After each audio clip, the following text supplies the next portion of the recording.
मिथिला संगीत धाम पर अहाँ सबके स्वागत कर रहल छी। हम अमृता झा एकटा सामा गीत गाबि रहल छी।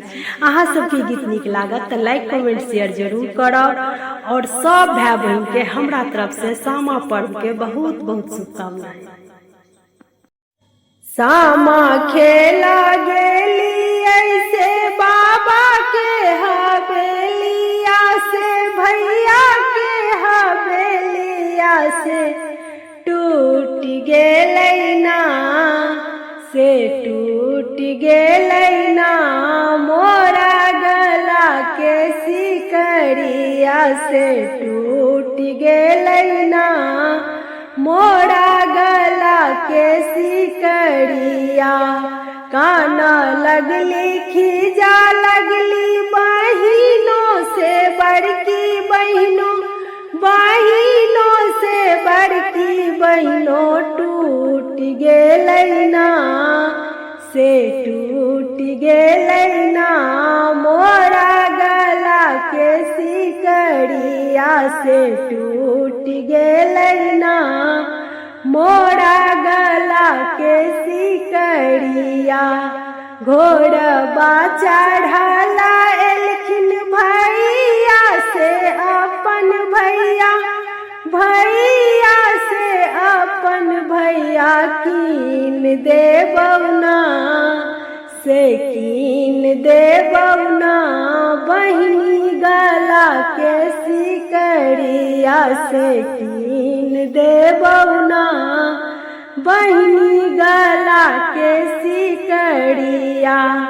जुगे जुगे जीवती हमरो सबो भैया से, हमरो सबो भैया से सबो भौजो ना पहिरत कामी सिंदूरबा से सबो भौजो ना पहिरत कामी सिंदूरबा। जुगे जुगे जीवौनन दो तोरो सबो भैया से, तोरो सबो भैया से सबो भौजो ना से सबो भौजो ना पहिरौ कामी सिंदूरबा से तू पहिरी है ना ननदी कामी सिंदूरबा।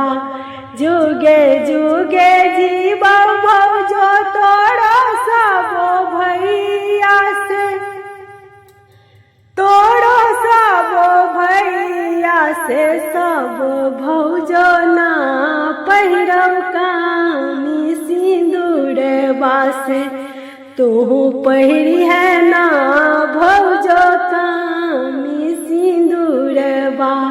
जुगे जुगे जीवौ बेटी तोरो सबो भैया से, तोरो सबो भैया से सबो भौजो ना पहिरौ कामी सिंदूरबा से तू पहिरी है ना बेटी कामी सिंदूरबा से तू पहिरी है ना बेटी कामी सिंदूरबा।